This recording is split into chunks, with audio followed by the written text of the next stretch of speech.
There was a small হাট in the village. গ্রামে একটি ছোট কুঁড়ে ঘর ছিল। Hello students, welcome to our channel শিক্ষার একাডেমি। আজ আমরা অ্যাক্টিভিটি 15 আন্ডারলাইন দ্য নেমিং ওয়ার্ডস। নামকরণের শব্দগুলি নিচে দাগ দাও। ইন দ্য ফলোইং সেন্টেন্স, নিচের নিম্নলিখিত বাক্যগুলিতে। এক একটা, উই রিড দ্য বুক পাতাবাহার। আমরা পাতাবাহার বইটি পড়ি। এখানে হচ্ছে পাতাবাহার একটা বইয়ের নাম, নাম বোঝাচ্ছে। দেখো বইটার কী নাম, পাতাবাহার। সেখানে পাতাবাহার নিচে দাগ দিয়েছি। দুই একটা, the name of my pet cat is Kutus. আমার পোষা বিড়ালের নাম হচ্ছে Kutus.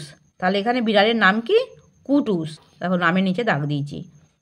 তিনেরটা, we went to Mumbai last week. আমরা গত সপ্তাহে মুম্বাই গিয়েছিলাম।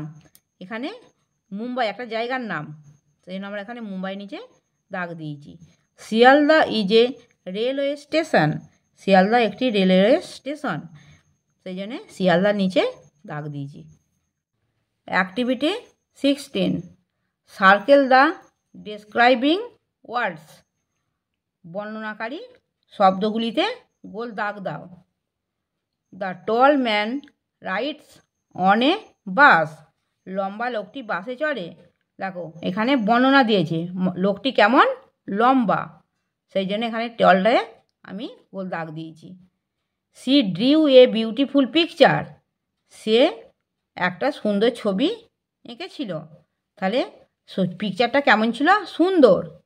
তাহলে বিউটিফুলে গোল দাগ দিয়েছি। এখানে বর্ণনা করছে পিকচার সম্পর্কে, সেখানে বিউটিফুলে গোল দাগ হয়েছে। তিনেরটা, that is an old tree. ওটা হয় একটি পুরনো গাছ। এখানে ট্রিটা কেমন, পুরনো, ওল্ড, সেখানে ওল্ডে গোল দাগ দিয়েছি। দেয়ার ওয়াজ এ স্মল হাট ইন দ্য ভিলেজ। গ্রামে একটি ছোট কুঁড়ে ঘর ছিল। তাহলে কুঁড়ে ঘরটা কেমন ছিল, ছোট, স্মল, সেখানে এখানে স্মলে গোল দাগ দিয়েছি। বর্ণনা করছে হাট সম্পর্কে।